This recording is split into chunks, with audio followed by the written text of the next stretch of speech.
Amen. Amen. Je vous salue dans le nom de Jésus. Amen.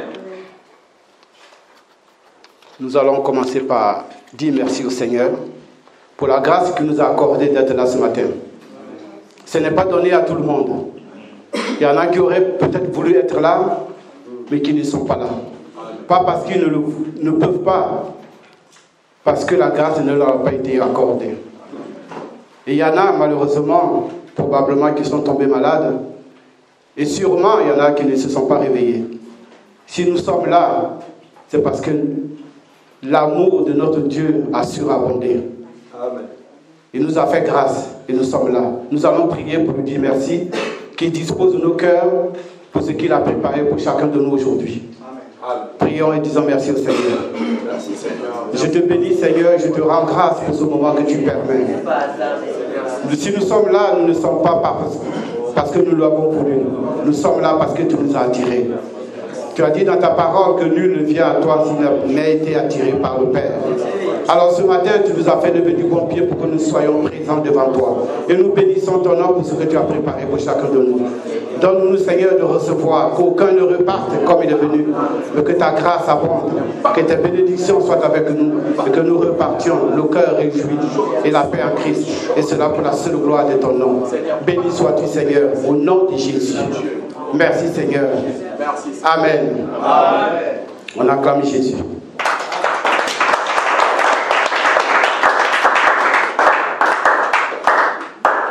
Avant tout propos, je voudrais d'abord me présenter. Ça fait un petit temps que je suis là, mais je ne pense pas que tout le monde me connaisse.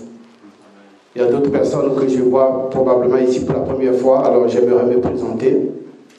Je suis le frère Maké Kwame.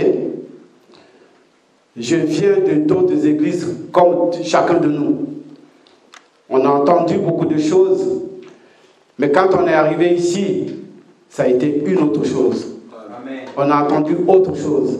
Que je sois là debout devant vous, croyez-moi, c'est une bénédiction. Amen. À l'intérieur, je ne suis pas serein. Parce que je suis aujourd'hui comme un bébé qui va commencer à marcher. Amen. Ne vous fiez pas à l'âge. J'ai un certain temps, je suis bientôt à la retraite, mais Dieu, quand il a appelé Moïse, il n'a pas regardé à son âge. Amen. Ma fierté là ce matin, c'est qu'il y a des colonnes dans la maison. Amen. Moïse, il pouvait, pas Moïse, mais Paul pouvait dire à Timothée que personne ne méprise ton âge. Je suis plus âgé que les serviteurs qui sont là, mais pour moi, ce sont des colonnes. Et c'est une fierté pour moi de m'appuyer sur eux. Donc je vous demande de la clémence, soyez pas trop sévère, mais je suis un bébé qui commence à marcher. Amen. Et je suis content parce que je sais qu'il y a des soutiens, des gens qui vont me porter pour que je me lève, que je marche. Amen. Amen. Amen. La semaine dernière, il y a eu la réunion des serviteurs, l'assemblement des aigles. Les aigles se sont réunis. Et le docteur Roger a dit que c'était le nouement des étoiles. Mais ces étoiles ne formaient qu'une seule étoile qui est vue. Les aigles se sont réunis, mais il n'y avait que l'aigle royal qui se fait voir. L'aigle qui a été en Égypte pour porter son peuple sur ses ailes pour le sortir. Donc quand nous nous réunissons, on ne voit qu'un seul aigle, le véritable, l'unique. Nous sommes cachés en lui et nous sommes dans l'ombre. Il n'y a que lui pour nous révéler. Amen. Il n'y a que lui pour nous faire sortir. Alors quand tu voles, sache que tu es porté par l'aigle royal. C'est lui qui nous porte. Nous sommes des ministres, mais nous sommes des ministres dans l'ombre. Le véritable, il est qu'un seul. C'est pour cela que aujourd'hui, je vais essayer de parler de ce ministre-là. Mais avant, comme je continue à me présenter, je ne suis pas seul. J'ai ma moitié qui est là, Maman Rose. On fait le chemin ensemble.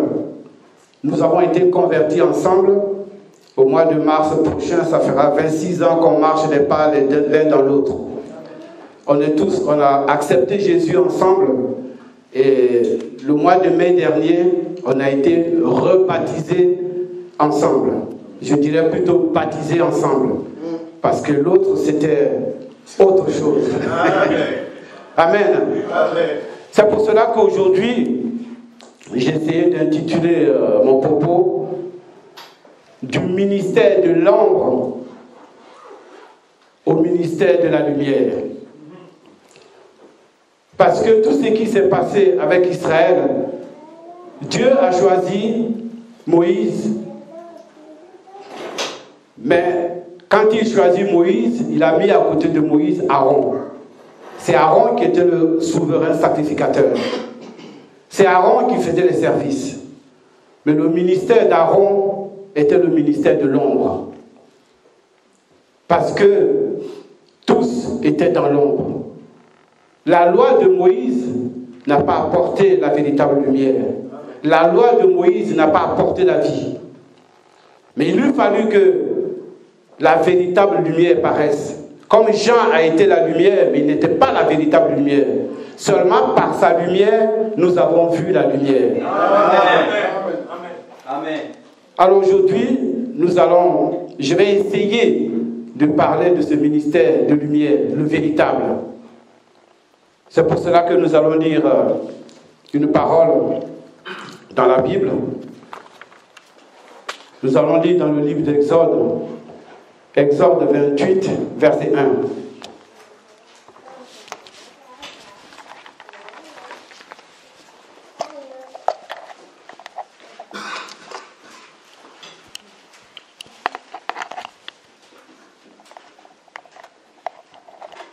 Amen. Amen. Exode 28, verset 1. Il est écrit ceci. Fais approcher de toi Aaron, parmi ton frère et ses fils, et prends-les parmi les enfants d'Israël pour les consacrer à mon service dans les sacerdoces. Aaron et les fils d'Aaron, Nadab, Abiou, Éléazar et Itamar. Amen. Amen. Nous voyons là que Aaron ne s'est pas levé du jour au lendemain pour dire « je suis serviteur de Dieu ». C'est Dieu qui a choisi Aaron. C'est Dieu qui a appelé Aaron.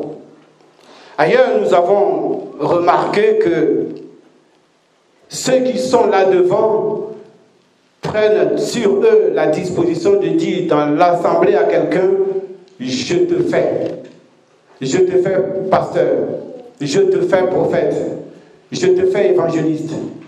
Mais là, la parole nous dit que c'est Dieu qui choisit son serviteur. C'est Dieu qui appelle son serviteur.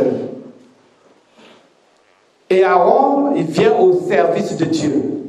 Donc Aaron va servir que Dieu. Aaron ne servira personne d'autre parce que ce n'est pas un homme qui l'a appelé. Quand un homme t'appelle, il te met à son service. Et tu le sers. C'est pour cela que nous voyons dans nos églises, quand quelqu'un nomme quelqu'un d'autre, il le met à son service pour qu'il le serve. Nous avons entendu pendant le Covid, en plus je pense que c'était un Ivoirien, qui envoyait son second pour aller réclamer les dîmes et les offrandes dans les maisons. Pourquoi? Parce qu'il leur a prêché la parole, à la limite, il vendait la parole. Il fallait aller chercher de l'argent parce qu'il leur prêchait la parole. Mais Dieu ne dit pas que Aaron avait une récompense quelconque, qu'en Israël, il fallait payer de l'argent à Aaron pour qu'il serve Dieu. Donc si nous sommes là, nous sommes au service de Dieu, ce n'est pas un travail, c'est une grâce, c'est une bénédiction, c'est un honneur que Dieu nous fait de parler de sa part. Donc nous n'avons rien à demander à qui que ce soit. Nous sommes là pour servir Dieu. Et ce privilège-là, la Bible dit que personne ne se l'attribue. Dans le livre d'Hébreux 4, verset 5. Nul ne s'attribue ce privilège de se faire serviteur de Dieu, de se nommer comme lui veut. Aaron a été choisi pour une mission. Aaron a été choisi pour servir Dieu. Mais avant qu'Aaron ne rentre dans son ministère, il s'est passé des choses. Il s'est passé beaucoup de choses. Aaron va d'abord coopérer avec Moïse. C'est Moïse lui-même par qui Dieu a passé pour dire que c'est Aaron qui va être à mon service. Moïse va faire certaines choses pour Aaron, avec Aaron, avant que Aaron ne rentre dans son service. Pour cela, nous allons lire une parole dans le livre de Lévitique 8 au verset 6.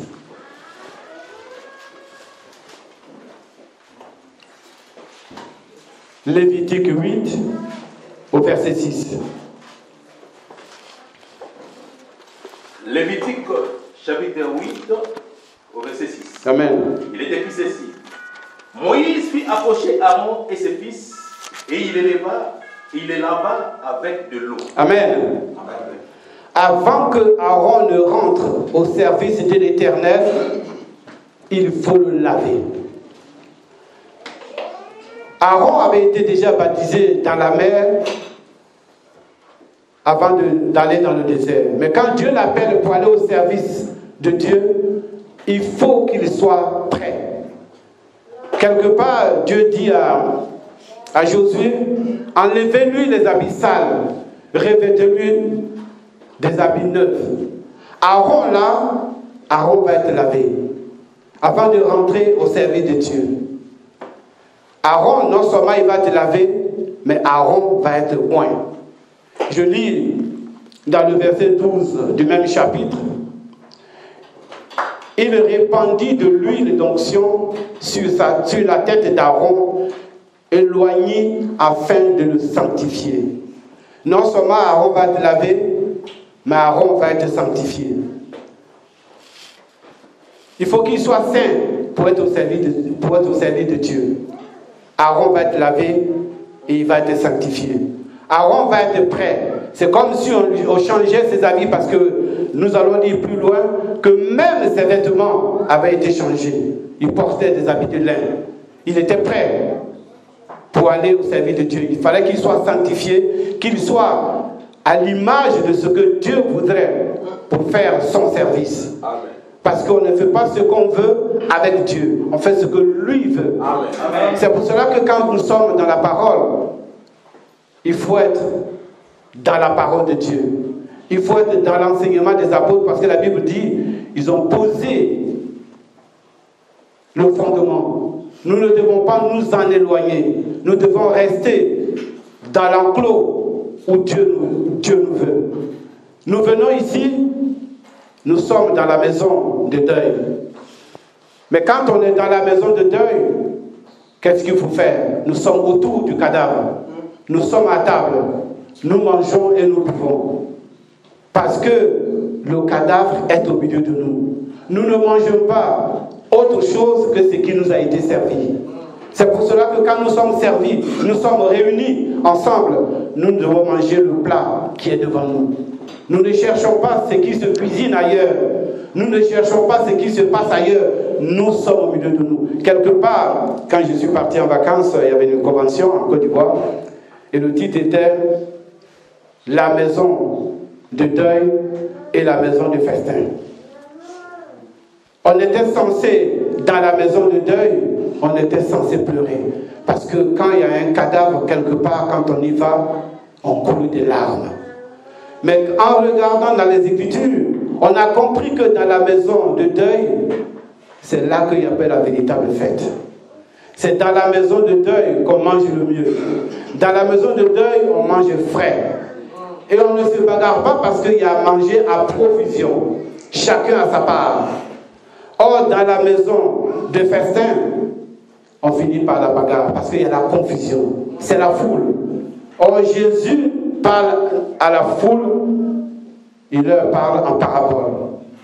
Quand nous sommes dans la maison, la parole nous est révélée. C'est pour cela qu'il pouvait dire aux disciples, dehors je leur parle en parabole, mais vous, à la maison, je vous donne la révélation de ce que j'ai dit en parabole. C'est à vous que est donné le mystère de la parole, pour que vous les connaissiez. Donc dans la maison de deuil, nous avons la traduction des mystères. Nous connaissons le mystère de Dieu. C'est pour cela que la parole nous est révélée. Nous sommes dans une assemblée des saints et les saints donnent la réalité. Les saints mangent l'agneau qui a été immolé pour eux. Des aigles autour du cadavre.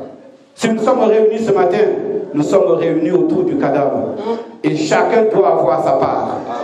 Amen. Amen. Mais tout ça, dans la loi, c'était dans l'ombre. C'était encore la parabole. Aujourd'hui, nous voyons que Aaron était le serviteur de l'ombre. Aaron était dans la loi. La loi n'a pas donné la vie. Mais le véritable Aaron est venu après. Le véritable Aaron, comme Moïse a présenté Aaron au peuple, et Moïse a lavé Aaron et il l'a oint avec l'huile. Quand le véritable Aaron vient, il ne se dérobe pas de la loi. Il suit les traces qu'il a tracées lui-même. Il va y avoir quelqu'un d'autre qui lui aussi va introduire le véritable Aaron, qui va le présenter au peuple, mais il va faire la même chose que Moïse a fait avec Aaron. Moïse était le petit frère d'Aaron. Le petit frère va laver le grand frère pour l'introduire dans le service.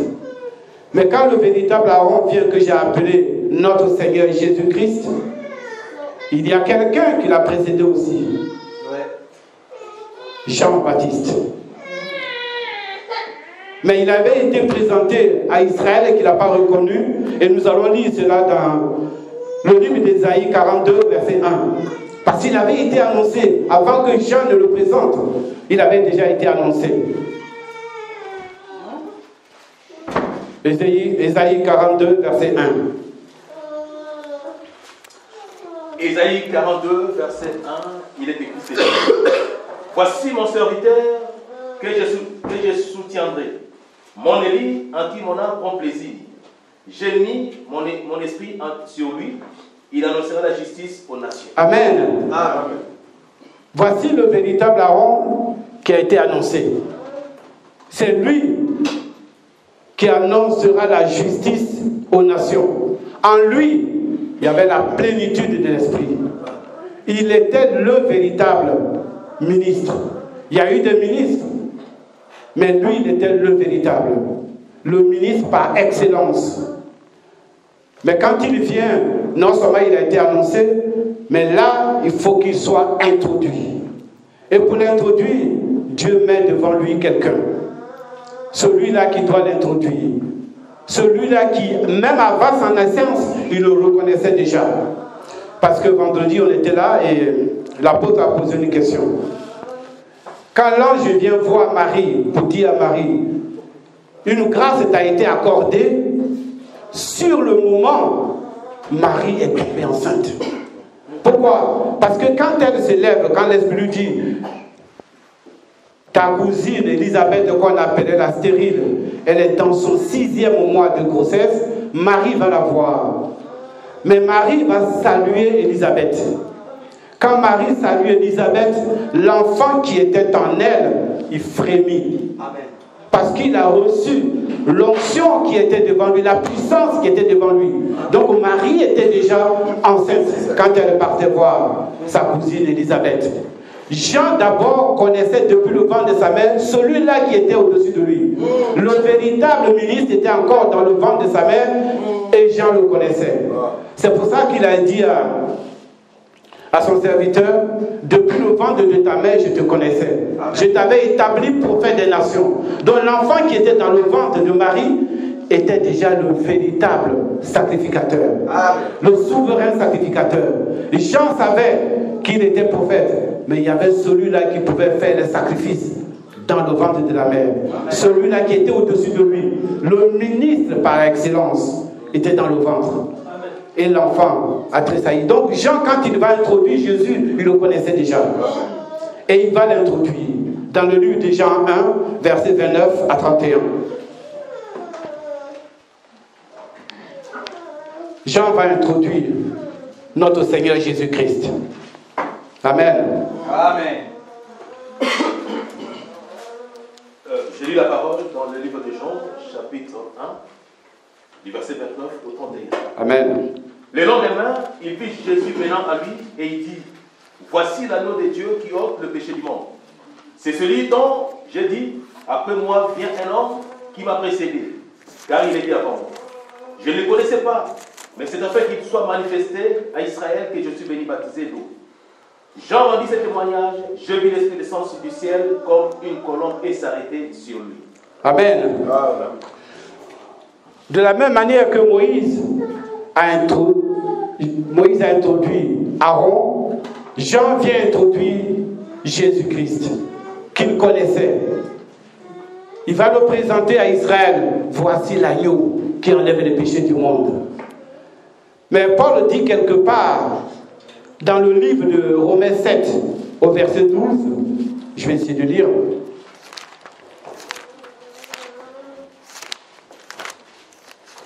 Romains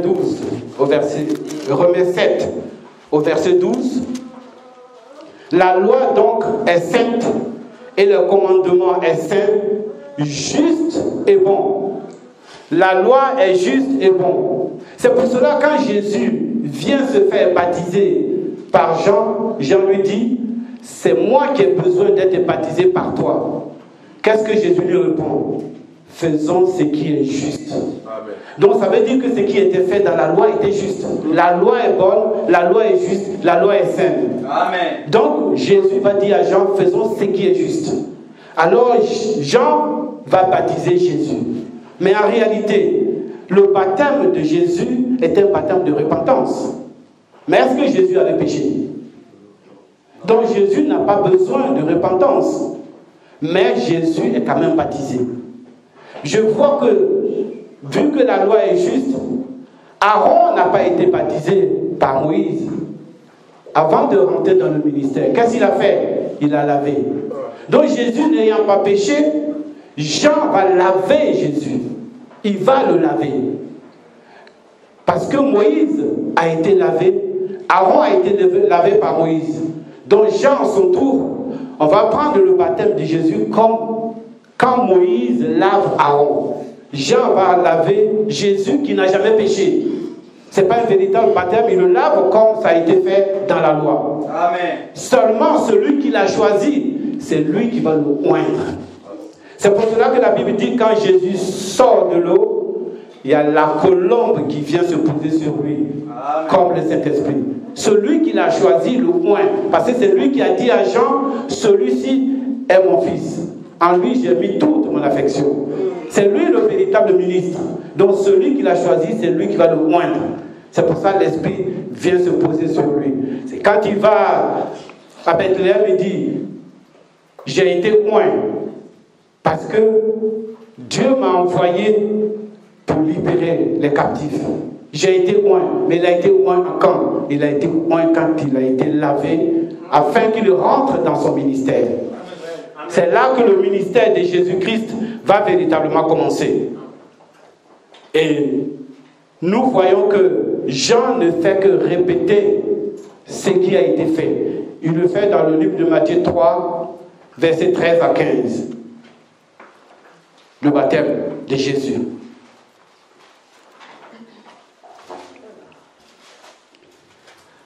Matthieu chapitre 3, du verset 13 au verset 15. Il est écrit ceci. Alors Jésus vint de la Galilée au Jourdain vers Jean pour être baptisé par lui. Mais Jean s'y opposait en disant, c'est moi qui ai besoin d'être baptisé par toi. Et tu viens à moi. Jésus lui répondit, laisse faire maintenant, car il est convenable que nous accomplissions ainsi tout ce qui est juste. Et Jean ne lui résista plus. Amen. Amen. Voilà comment Jésus va se laisser baptiser, va se laisser laver par Jean et oint par le Saint-Esprit, avant qu'il ne rentre dans son ministère. Mais Jésus est oint dans le verset 22. Je lis Luc 3, verset 22. Et le Saint-Esprit descendit sur lui sous une forme corporelle, comme une colombe. Voilà comment Jésus est oint avant de commencer son ministère. Et c'est à partir de ce jour-là qu'il rentre dans son ministère. Amen. Amen. Jésus est venu pour accomplir la loi. Il est venu pour faire ce que nous avons vu dans l'ombre. Il est venu accomplir ce qui a été fait dans l'ombre. Parce qu'il est le véritable ministre, par excellence. Nous sommes des ministres, mais nous en avons un seul, celui-là même qui est le véritable. Et c'est par lui que nous pouvons toutes choses. C'est en lui que nous sommes. Il est le ministre par excellence. Et nous sommes obligés de marcher dans ses pas. Nous sommes obligés de faire comme lui il a fait. C'est pour cela que lui, il est l'envoyé, mais quand il vient, puisqu'il faut faire comme lui, c'est lui qui choisit. Amen. Il va choisir les envoyés. Donc nous sommes les envoyés de l'envoyé. Le véritable qui est venu au milieu de nous. Il nous envoie comment? Il nous choisit dans le livre de Éphésiens 4, verset 11.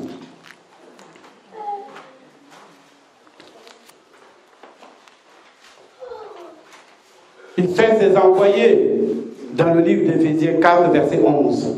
Les envoyés de l'envoyé.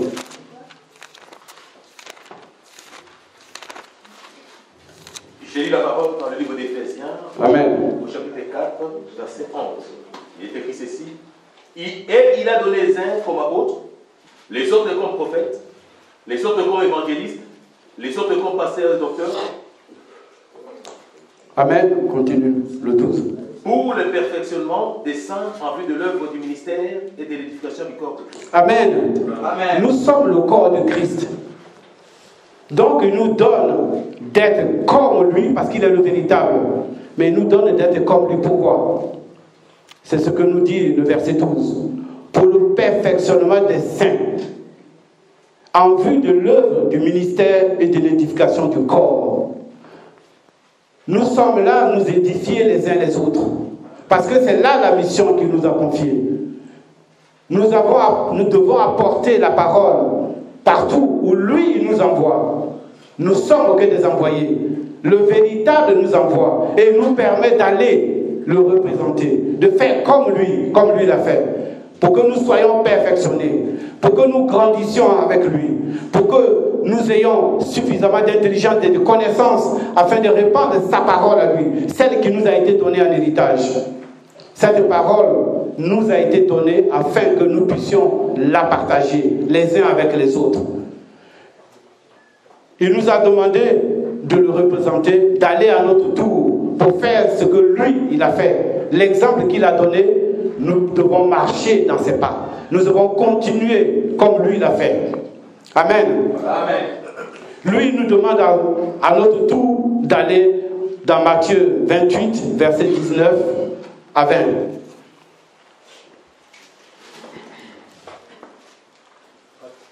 Qu'est-ce que nous devons faire? Pourquoi il nous donne sa parole?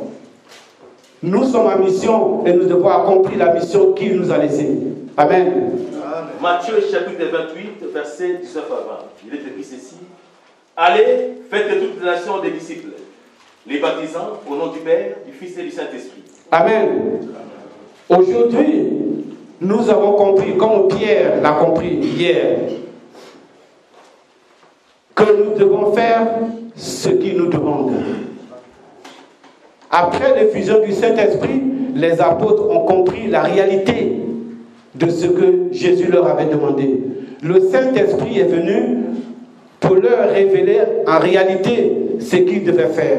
C'est le Saint-Esprit qui leur a donné l'exactitude de tout ce qu'ils vont faire. Parce que quand Jésus part, ils n'avaient pas tous la connaissance réelle de ce que Jésus leur a révélé.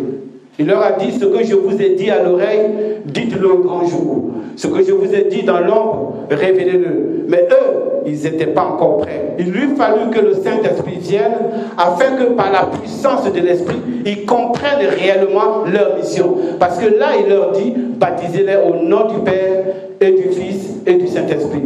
Mais quand ils ont reçu la réalité, la vérité, quand ils ont reçu le Saint-Esprit, ils n'ont pas baptisé au nom du Père et du Fils et du Saint-Esprit. Ils ont compris la mission qui leur avait été confiée, baptisée au nom du Saint-Esprit, au nom de Jésus-Christ. Aujourd'hui, nous sommes baptisés au nom de Jésus-Christ. Parce que la réalité est là, la vérité est là. Celui qui est le ministre véritable, le ministre par excellence, le Saint-Esprit étant là, c'est lui qui donne maintenant les ordres. C'est lui qui nous dit ce que nous devons faire. C'est par lui que nous faisons toutes choses. Nous sommes encore corps, mais quand on parle de sa part, nous sommes aussi lui. Parce que c'est lui qui parle par la bouche de chacun. C'est lui qui nous conduit. C'est lui qui nous guide. Si nous sommes là ce matin, c'est parce qu'il nous a appelés. S'il a mis quelqu'un devant, c'est parce qu'il lui a permis de dire ce que lui, il aurait pu nous dire. Ce qu'il aurait pu nous révéler. Alors nous sommes là pour entendre ce que dit le Saint-Esprit. Ce que le Saint-Esprit nous demande. Personne n'a le droit de s'arroger le droit de prendre sa place. Nous faisons comme. Parce qu'il y a un fondement qui a été posé et nous baptisons dessus. Amen. Amen. Amen. Nous acclamons le Seigneur.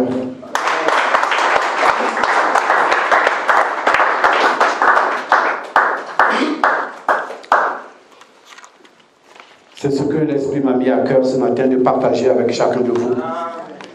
Donc je remercie le Seigneur de ce qu'il m'a permis que je me tienne là. Ça n'a pas été facile. Mais les premiers pas sont toujours comme ça. Amen. Je prie le Seigneur que nous ayons tous la grâce de passer chacun son tour. Amen. Je remercie le Seigneur. Acclamez le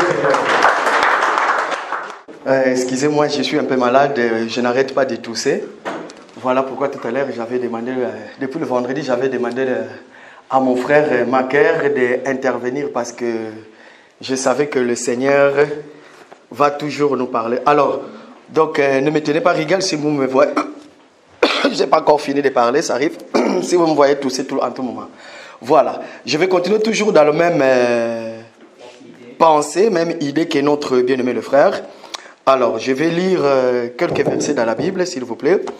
Donc, je vais commencer dans le livre de Genèse chapitre 2. Genèse chapitre 2, à partir du 4e verset, je fais la lecture.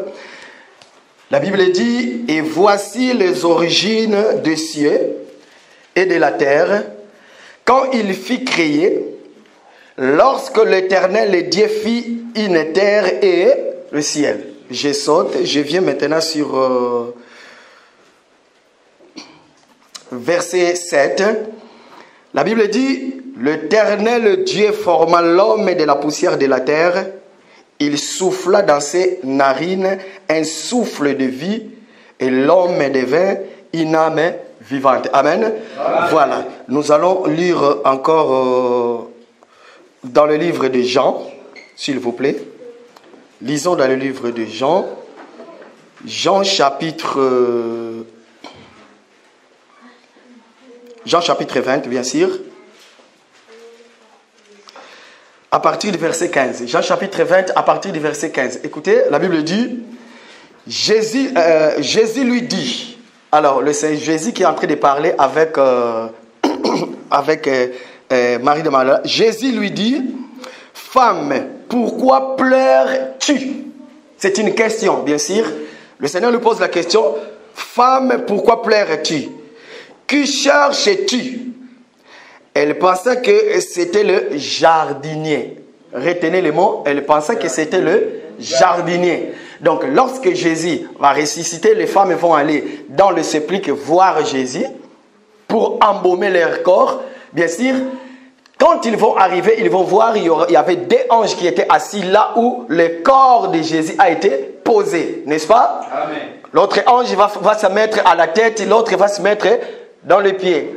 Et maintenant, les femmes vont entrer, ils vont poser la question, mais où l'avez-vous mis? Ils ne l'ont pas retrouvé. En sortant, ils vont croiser Jésus, mais leurs yeux ne permettaient pas qu'ils puissent voir que c'était la personne de notre Seigneur, hein, Jésus. Alors, le Seigneur va poser la question, femme, que cherchez-vous? Parce que le Seigneur savait que c'était lui qu'ils étaient en train de chercher. Mais en voyant Jésus, il croyait voir un jardinier, n'est-ce pas? Alors, comprenez une chose. La Bible dit que, comme l'a dit notre frère, Moïse va appeler Aaron. Pourquoi? Parce que dans l'ancienne alliance, tout fils né était réservé pour le service du Seigneur. Il fallait qu'il soit consacré. Nous, dans cet évangile, nous ne consacrons pas les gens parce que c'est le Seigneur, Dieu lui-même, qui fait la consécration. Donc, toute personne qui est dans le Seigneur, il est consacré. Amen. Mais avant que tu entres dans le service, qu'est-ce que le Seigneur va faire? Il va dire à Moïse, tu vas laver Aaron. Je l'appelle le baptême d'Aaron. Il va laver Aaron. Je l'appelle le baptême d'Adam. Pourquoi? Vous allez comprendre. Lorsque Dieu va former l'homme de la poussière de la terre, Dieu va former l'homme, il va mettre ses mains dans la pâte et le Seigneur va... Le squelette qui est l'homme, qui est la poussière, souvenez-vous, nous venons de lire que Dieu va créer le ciel et la terre. Dieu va prendre la poussière de la terre qu'il va utiliser pour créer l'homme. N'est-ce pas? L'homme est la poussière de la terre. Et quand il va créer, qu'est-ce qui va se passer? La poussière dont le Seigneur va prendre. Cette poussière-là, Dieu va créer un statut de cette poussière-là. Et cette statue-là que Dieu va créer, pour que le statut devienne une âme vivante, qu'est-ce que le Seigneur va faire? Le Seigneur va souffler. Lorsque le Seigneur va souffler, en ce moment-là, le statut va faire les mouvements. Donc, ça veut tout simplement dire que l'homme était la poussière de la terre. Il était informe et vide. Mais lorsque le statut va prendre la forme, c'est en ce moment-là le Seigneur souffle. Parce que si tu ne prends pas la forme, le Seigneur ne peut pas souffler. Lorsque tu es baptisé du Saint-Esprit, en ce moment-là, le Seigneur vient, il souffle. Et que tu prends maintenant forme. Parce que si tu n'es pas baptisé, tu ne peux pas prendre forme. Amen. Donc ça veut tout simplement dire que toute personne qui était poussière de la terre, pour que tu ne puisses pas t'enorgueillir, voilà pourquoi le Seigneur va choisir les choses méprisables qui est la poussière de la terre. Qui est la poussière de la terre, là où nous pouvons marcher. Ici, c'est bétonné, là où nous sommes. Mais si nous sortons ici, nous allons quelque part, là où ce n'est pas bétonné, qu'est-ce qui va arriver? Nous allons marcher sur la terre. Alors, cette même terre que le Seigneur va utiliser pour créer l'homme. Et le Seigneur va nous rappeler, pour que tu ne puisses pas t'enorgueillir, sache-le que tu as été tiré de cette matière qui n'a pas de valeur. Mais pour que tu puisses avoir le valeur, qu'est-ce que j'ai fait moi? La première des choses, je vais mettre mes mains dans la pâte. Voilà pourquoi la Bible dit que nul ne vient au Fils si le Père ne lui attire. Toi qui es là, qui viens dans le Seigneur, sache-le que ce n'est pas par tes propres efforts que tu es venu dans le Seigneur.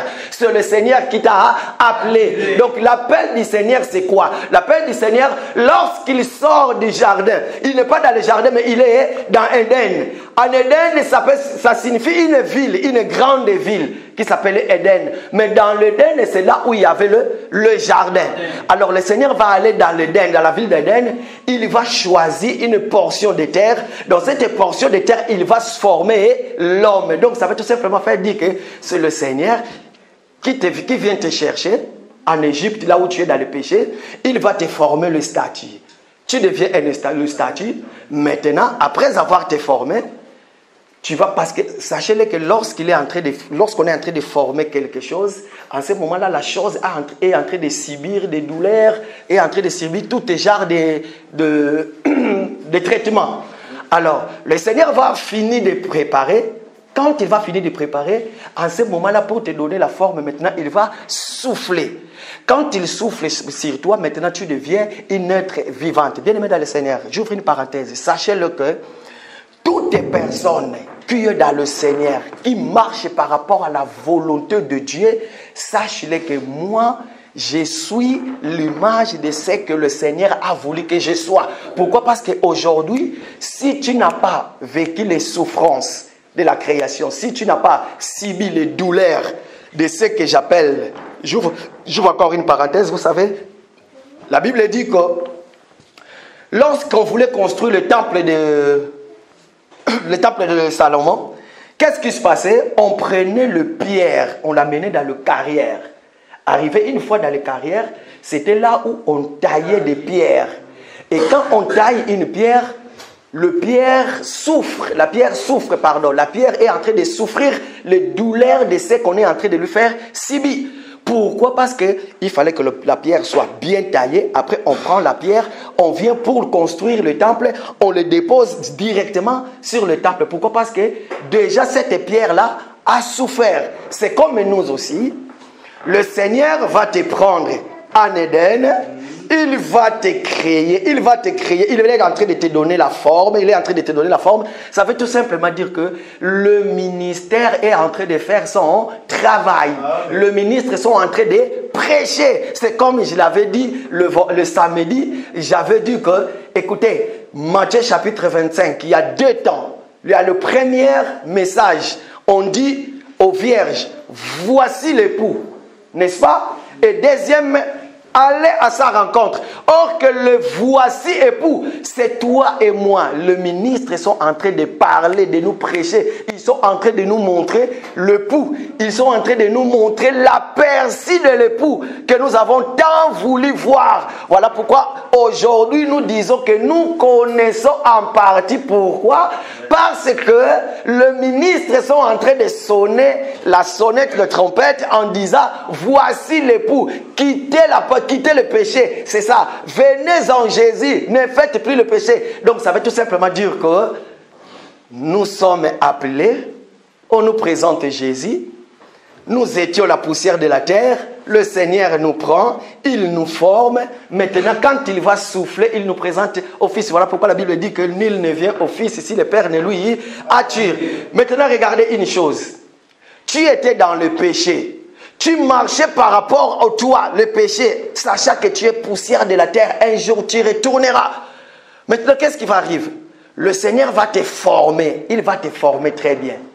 Il va souffler sur toi. Tu es devenu une âme vivante. Voilà pourquoi nous disons que si je vis, ce n'est plus moi qui vis, mais c'est Christ qui vit en moi. Pourquoi? Parce que le souffle de Dieu est en moi, à l'intérieur de moi. Donc tout ce que je fais, ce n'est pas moi, c'est le Seigneur qui me dirige. Pour ceux qui jouent au Nintendo, vous allez voir quand quelqu'un joue au Nintendo, c'est lui qui dirige le statut qui est en train de jouer. Donc le statut de Nintendo ne peut pas vivre sans la manette, sans la personne qui dirige la manette. Donc ça veut tout simplement dire que le Seigneur Dieu, c'est lui maintenant qui nous dirige. Si je bouge, ça veut tout simplement dire que c'est Dieu au ciel qui bouge. Si je marche, ça veut dire que c'est Dieu au ciel qui marche.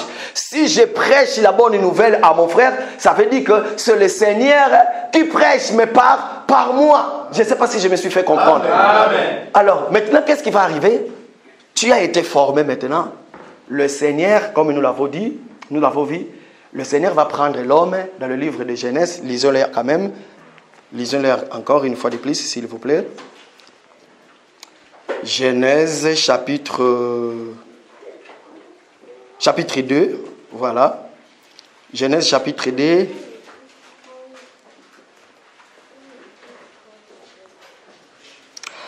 Genèse chapitre 2 à partir du verset 7. Écoutez, la Bible dit maintenant: l'Éternel Dieu forma l'homme de la poussière de la terre. Il souffla, non, c'est pas là, à partir du verset 15. Écoutez ce qu'il dit.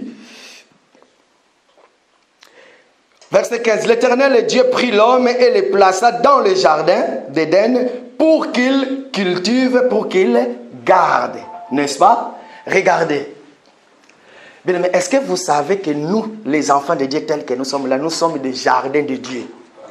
Nous, les enfants de Dieu, nous sommes des jardins de Dieu. Regardez. Nous sommes la poussière dont l'Éternel a planté des arbres afin que nous puissions donner notre fruit à chaque saison. On reconnaît l'arbre à travers de son fruit. Or, pour que l'arbre puisse pousser, il faut qu'il y ait une terre qui a été labourée d'une manière saine, d'une bonne manière, afin que cet arbre-là, lorsqu'on prendra des arbres, on plantera dans le jardin que nous sommes, et que les œuvres et que le fruit de ce travail-là que les labourés avaient fait puissent se voir. Je ne sais pas si je me suis fait comprendre. Amen. Nous sommes la terre que Dieu a planté des arbres à nous afin que nous puissions porter les fruits par rapport à notre identité. Amen. Je ne sais pas si je me suis fait comprendre. Amen. L'homme est le jardin d'Éden du Seigneur. Pourquoi? Parce que le Seigneur va planter dans l'homme tout ce qui est les fruits de l'esprit afin que le monde sache que tu es un enfant de Dieu. Pourquoi? Parce que Un enfant de Dieu ne peut que porter que les fruits par rapport à l'arbre qu'il est. Et l'arbre ne peut pousser que dans une terre qui a été bien labourée, avec du fumier, afin que les arbres qui pousseront auront une bonne santé. Voilà pourquoi le Seigneur va dire, il prend l'homme, il va le mettre maintenant dans la jardin d'Éden. L'homme est devenu le jardinier du jardin. Donc ça veut tout simplement dire que chacun de nous, tu es le jardinier de ta vie. Pourquoi Dieu va dire, Dieu va prendre l'homme, il va le placer dans le jardin d'Éden pour faire quoi? Pour cultiver. Et faire quoi? Et garder. Donc ça veut tout simplement dire que toi-même, tu es le jardinier de ton corps. Qu'est-ce que tu dois faire? Tu dois cultiver ton corps et tu dois le garder. Amen. Je ne sais pas si je me suis fait comprendre. Amen. Est-ce que vous avez compris? Donc tu es, mon frère, tu es le jardinier de ton corps. Donc ça veut tout simplement dire qu'à chaque fois que tu tombes dans le péché, qu'est-ce qui va arriver? Tu seras chassé du jardin d'Éden que tu es. Pourquoi? Parce qu'il faut que tu retournes dans la poussière. Voilà pourquoi nous avons lu dans le livre des Gens ces jours-là. Pourquoi? Parce que le premier Adam n'avait pas entretenu bien, n'avait pas bien cultivé le jardin. On va lui chasser du jardin. Le jardinier avait perdu son jardin. Mais maintenant, il a fallu que le vrai jardinier puisse revenir. Le vrai jardinier que nous avons lu dans le livre de Jean chapitre 20. Lorsque les femmes sont allées dans le tombe, ils arrivent dans le sépulcre, ils vont voir Jésus, mais ils vont dire, c'est un jardinier. Or que la mort du Seigneur, ce n'était que pour nous faire rentrer dans notre position du jardinier dans le jardin. Voilà pourquoi quand il est ressuscité, il fallait qu'il soit un vrai jardinier pour labourer son corps. Ah, vous n'avez pas compris. Que le Seigneur bénisse sa parole. Nous avons la tête couverte, s'il vous plaît. Merci, merci Jésus. Merci, merci Jésus. Merci, Jésus de tout cœur. Merci, merci Jésus. Oh Jésus, merci, Jésus de tout cœur. Oui, tu vas prier maintenant, dis Seigneur, je ne veux plus perdre le salut. Je ne veux plus tomber dans le péché parce que j'ai compris que toi, tu m'as créé pour que je puisse entretenir le jardin, pour que je puisse garder mon salut jusqu'à le retour. Voilà pourquoi, peu importe quel est le problème, le péché, je ne veux plus abandonner, mais je veux toujours rester avec toi. Au nom puissant de Jésus, prions l'Éternel. Alléluia.